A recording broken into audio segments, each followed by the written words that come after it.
You get shut out at home against the Flyers. You're struggling to stay in games with the Blues. You get worked at home against the Blue Jackets. It's not completely the coach's fault, but that is what gets coaches fired. Oh boy, Jim Montgomery out as head coach of the Boston Bruins, doesn't make it through his 3-year contract with the team. He was a Jack Adams winner 2 years ago, best record NHL history, and doesn't make it through the end of his contract because of whatever the shit the Bruins are this season. Yeah, 109 points last year too. So this is the first bad stretch of hockey that we've really seen in the regular season from the Bruins, and it is so bad that it cost Jim Montgomery his job. And it sucks because he is very much being thrown under the bus here. He's very much being thrown to the wolves, but it also makes sense. And you can't say that it is the wrong decision because everything is so bad with the Bruins right now that they just fully need to be unplugged and replugged back in. And the only way, or the easiest way to do that, is by firing your head coach, even if he's a good head coach. We talked about it on the show this week. How often does a coach get fired and you're like, well, thank God they fired that terrible coach? Usually it's, you got the coach fired, you bunch of assholes. And I think it's more that than this. They had to do it, and I think that their decision should have been made last week even, when they were struggling to stay in games with the St. Louis Blues. You want to get run out of the building against the Stars, that's absolutely fine. I expect you to do that. They're so much better than you. But you get shut out at home against the Flyers. You're struggling to stay in games with the Blues. You get worked at home against the Blue Jackets. It's not completely the coach's fault, but that is what gets coaches fired. So he has to go. It sucks. He should leave thinking, why the fuck did you, like the Seinfeld thing, what the fuck are you doing, you stupid little shits? And maybe it'll be a bumpy road in the next few weeks for the Bruins still. It's because still a they bumpy have road so now. much shit to figure out. But you have to do something, and it's not as bad as it was when Jay Woodcroft got fired last year, but it kind of is similar in that you're like, you have to do something.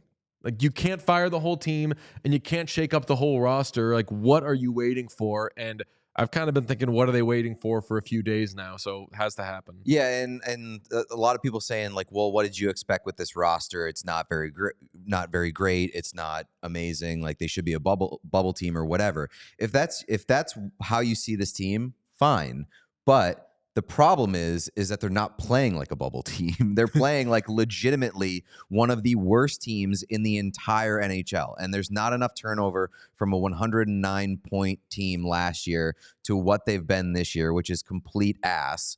And the results are so bad that they're inexcusable. And to your point, like you can look at them on paper in the standings, and they're 8, 9, and 3 at the time of the firing, which doesn't scream horrendous, but the wins that they've gotten have been ugly against like really bad teams or decent teams that were struggling at the time that the Bruins beat them. And what we've seen recently is them get run out of the building against good teams, like any team that they would be sniffing near a playoff spot, and not competing against bad teams that should be significantly worse than them in my mind. And so they're much worse than what you look at in the standings right now. Sean, throw up the year-over-year stats if you could. It's incredible. The drop-offs, there is not a major stat, goals for per game, goals against per game, power play percentage, and penalty kill percentage, in which they've only dropped off by half the league. And by that, I mean in terms of rank, their goals for has gone down 18 spots from 13th to 31st. Goals against, 5th to 28th. That's 23 spots. And then 18 spots on the penalty kill and power play dropping off. They are magnificently worse than they were a year ago. And we'll talk to Fluto Shinzawa. We talked to Fluto Shinzawa this morning. We'll throw that in here because there's a lot of discussion about the team and where they go from here. But it is spectacular how much worse they are than last year, when I think we all thought, worst regular season. They don't have the scoring touch that they did last year, but they're stronger down the middle. They got another big defenseman in Nikita Zadorov. Zadorov hasn't been a great fit so far, but Zadorov has just been a Boston Bruin this year. Everybody is.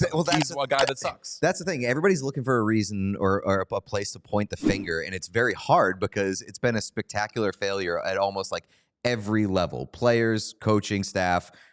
You can say the general managers of the front office, but it's a complete failure at almost every level. And what you didn't see on that stat graphic is that they also have the second worst goal differential in the entire NHL at -21 at this point in time. So if you're looking for places to point the finger, you don't have enough fingers, and that's a simple matter of fact at this point. Fluto weighs in on this in just a little bit, but last time they fired a coach, the question was, why are they firing a coach and not the GM? Yeah, famously, you asked that. It was a good question. The GM. It was a good question. I prefaced it by saying, I know this sounds a little jerky. So asking somebody why they shouldn't have fired themselves instead of firing somebody else is incredible. Why are you employed? Basically. It's a classic, you can't be offended. I said no offense. Yes, I did. And you were saying on the good question. You're like, Don Sweeney hates DJ. We've been trying to get to the bottom of why, but whatever. He's a lovely man. I love him. Let's ask again, though. Should he lose his job? I don't think that comes into play until the summer or until it is very, very clear that the Bruins are missing the playoffs. There will not be a serious discussion about overturning the front office until they miss the playoffs. Yeah, that's what they did a decade ago. I said with Fluto a year ago. You'll know what I mean. A decade ago, where Charlie Jacobs calls a press conference and is like, I'm evaluating things. Mm-hmm. Depending on how the season ends, we'll see what happens. They missed the playoffs. Peter Chiarelli gone. What they did in that season, though, Pete, is they tied a hand behind, or I guess both hands behind Chiarelli's back. So maybe they do something like that where as the deadline comes up, everything goes through me. Mm-hmm. You're like, you make the trades, but I for sure say yes or no. And you're not going to go out and you're not going to trade futures to try to get yourself into the playoffs. That won't work. The only move you can make is something that is going to work for us now and in the future.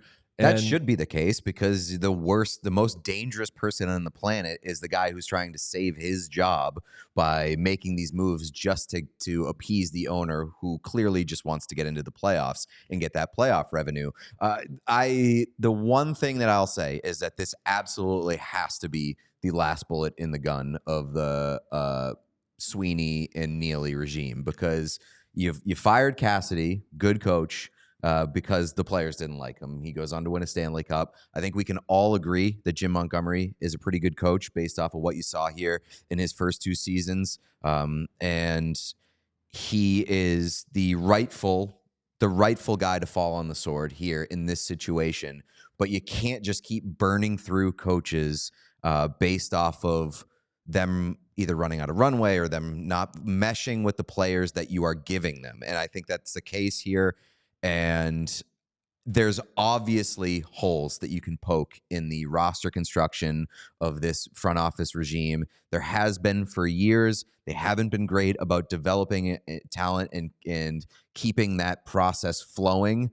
And when you strike out on your big free agency acquisitions, at least through a month and a half, then eyeballs are going to be on you, and they absolutely deserve to be at this point. Yeah, and I hated the Ullmark trade, but I understood that they put themselves in a situation where it was obvious they were going to trade a goalie. They weren't going to get an amazing return on him, so whatever, that's fine. Also, like Mark Kastelik has been one of the better players for the Bruins to this point. I supported the Elias Pettersson, the Elias Lindholm signing. I supported the Nikita Zadorov signing. I thought, you know what, it's probably more than you want to give that guy, but fans are going to love him. And he's like an NHL plays a good NHL defenseman. He hasn't worked out so far. Nothing has worked out so far, though. So I'll say I have thought that Neely and Sweeney, to an extent, have been expendable for a while, but I am not going to do a revisionist history and say this offseason was bad. I approved pretty much their entire offseason. Again, like the return for Ullmark, annoying, sucked, but that was the situation they backed themselves into. And that's kind of the Sweeney experience, which is he'll make a move that you'll say, oh yeah, that's understandable. I would make that move. but it's based on the position he put the team in. Mhm. And there's only so long, a decade, you can go without being able to draft. Even further back when you consider that the Chiarelli regime wasn't good at drafting until Keith Gretzky came in and they got Pasternak and the likes of those guys. So Yeah, that's a really good point because like I liked the Lindholm signing. I didn't like it at the price point, but I liked it because the Bruins were running Pavel Zacha and Charlie Coyle. they as were their the top team two that had centers to last year. sign Elias Lindholm. Right. So when they signed Elias Lindholm, you're like, that was the correct move. Right. So, but ultimately with the Bruins, it's always going to be results based and it's going to be gate based. And if they miss the playoffs, I think you're right in saying that that's when it happens. Maybe it doesn't happen in season. I would agree with that. Although it'd be very dramatic if they did a big whole house cleaning thing. And if you did that, then you're having conversations about, okay, well then who's negotiating Marchand's next deal, et cetera, all these guys. What do you think of Joe Sacco as a replacement? I wish that it was external. I'm fine with it on an interim basis. You can see if the hard reset works just by taking one guy out of the equation. But I wish that it was external, at least on a full-time basis, because I think this group just needs their asses kicked as a whole. And when you look at what the current staff, Joe Sacco included, has gotten out of this group, it has been a wholesale failure to a astounding degree. So I don't know if if just sliding one guy into the head chair who's already in the building is going to be a major fix. Yeah, I think that if they're playing the blame game internally and if players or anybody has any sort of unrest, I think that somebody from the outside needs to come in and say, what the hell are you guys talking about? What is this? What do you want about? David Pop, like Brad, you guys are, go be top NHL players. Mhm. This is what you are. Elias Lindholm, wait, what is it not a fit so far? You don't like go fucking do this. And I think that when it's someone who's been there, they more understand the dynamics. And I think that hurts you in this case. I think you need someone who's coming in and has a fresh set of eyes and says, you guys are so much better than this. So do you prefer, so they went from Bruce Cassidy, who is hard on players, to Jim Montgomery, who is a player's coach and seemed to be very, at least, I don't want to say soft in like a derogatory way, but like a softer landing for a lot of these players than Bruce Cassidy. We've seen recently that Monty has been going off on a lot of the players on the Yes. bench because he's frustrated, and he should be. But would you want them to skew more towards like hard on the players kind of coach? I want an audience member at the Candlelight Theater when Tim Robinson is trying to do his quiet, no talking thing. I want someone who is just saying, what are you doing? What is this? Someone who, because, you know, like I think, Sean, we had this conversation. The best way to burn someone who's being an asshole or misbehaving is just ask them, what does that mean? If they say something rude, they say something that the best way to just get them is Make him explain it. Make them Explain reflect that. on their own behavior. say out loud to me what's going on here. And that is really what the Bruins need, because they are so far away from looking like a quality or at least competitive and respectable NHL team at this point through the first month and change of the season. So far away from that. Here's our conversation with Fluto Shinzawa on all things Bruins, including, if this gets much worse, selling. At this point, I mean, we've discussed like they are worse in basically every category from last year. What is your simplest explanation for what the hell has gone wrong here? I would say, Pete, that it's not one reason, and it usually isn't. It's a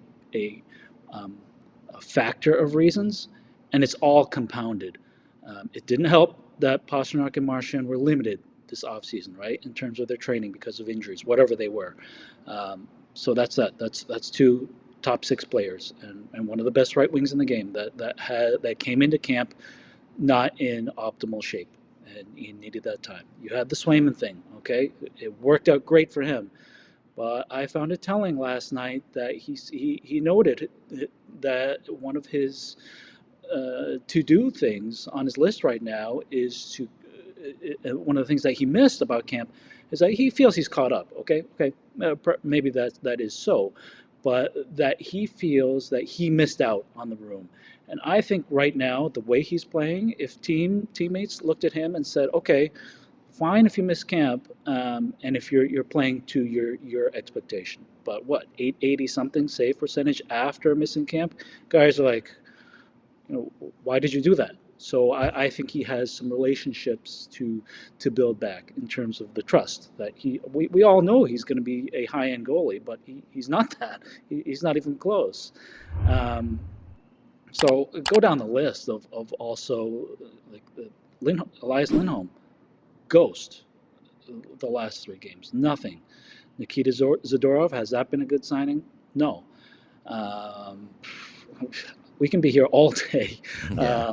It's Charlie Coyle, Pavel Zacha, Charlie McAvoy, all underperforming. Matt Poitras, not ready. Mason Lohrei, not ready, and no help coming. So there's that dashboard is lit up, and that's why they're in that second worst goal differential right now, just because all these problems have compounded.